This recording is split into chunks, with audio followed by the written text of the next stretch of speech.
Assalamualaikum warahmatullahi wabarakatuh. Okey, hari ini saya nak berkongsi dengan anda penawar untuk patah.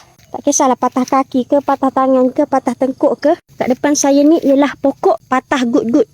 Ni pokok penawar patah. Pokok patah gut-gut namanya. Okey, selalunya pokok ni ada kat tepi-tepi semak, dalam-dalam hutan, insya-Allah ada. Cara-caranya ialah anda perlu ambil dia punya daun ni, lenyek-lenyek bagi dia lumat, betul-betul lumat lah sampai dia ada air sikit. Kemudian balut dengan kain dekat kawasan yang patah. InsyaAllah.